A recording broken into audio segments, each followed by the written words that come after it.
శ్రీమతి లత గారి ఆధ్వర్యంలో జూన్ 15-16వ తారీఖుల్లో గానగాపురం యాత్ర మధుకరి సేవ సంప్రదించండి.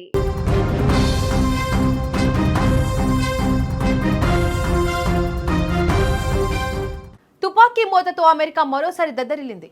అయోవా రాష్ట్రంలోని మస్కటిన్ నగరంలో జరిగిన వరుస కాల్పుల ఘటనలో మొత్తంగా 7 ప్రాణాలు కోల్పోయారు. ఒక కుటుంబంలో తలెత్తిన చిన్న వివాదం కారణంగా 6 ప్రాణాలు తీశాడు నిందితుడు. ఆపై అక్కడి నుంచి పారిపోయాడు. పోలీసులు వెంట పడుతుండగా ఎవరు ఊహించని నిర్ణయం తీసుకున్నాడు. తనను తాను కాల్చుకొని ప్రాణాలు తీసుకున్నాడు. ఈ విషయాన్ని మస్కటిన్ పోలీసు విభాగం అధికారికంగా ధృవీకరించింది.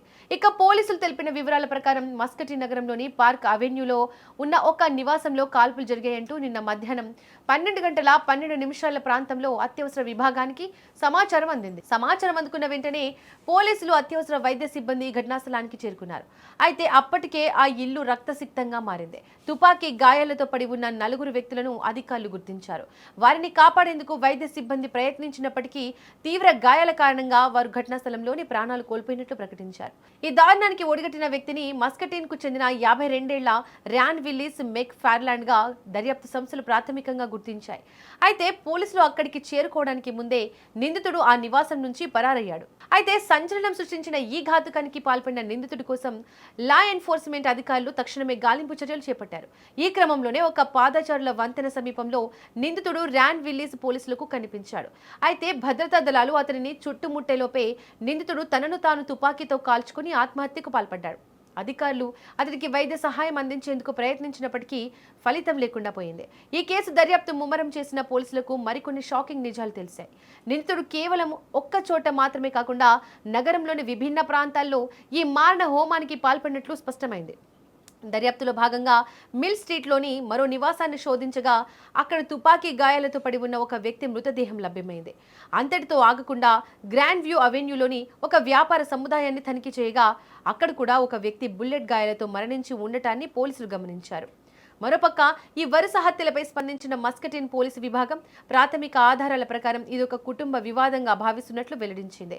మరణించిన బాధితులంతా నిందితుడైన ర్యాన్ విల్లిస్ కుటుంబ సభ్యులేనని, బంధుత్వాల నేపథ్యంలోనే ఈ దాడులు జరిగాయని పోలీసులు స్పష్టం చేశారు.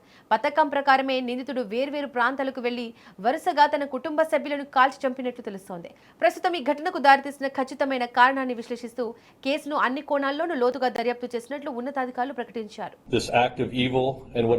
To our community. First and foremost, there is not an active threat to our community. Today, Monday, June 1st, 2026, at approximately 12:12 p.m., Muscom received a report of a shooting at 210 Park Avenue in Muscatine. Officers and emergency medical personnel were dispatched immediately. Upon arrival, officers located 4 victims inside the residence. All 4 victims had suffered gunshot wounds and were pronounced deceased at scene. The adult male suspect had left the residence prior to law enforcement's arrival, but was quickly identified as Ryan Willis McFarland, 52 years, Muscatine, Iowa. Officers located McFarland on the Riverfront Trail near the pedestrian bridge. While talking to Ryan Willis McFarland, he took his own life. Officers and EMS personnel rendered aid, however, he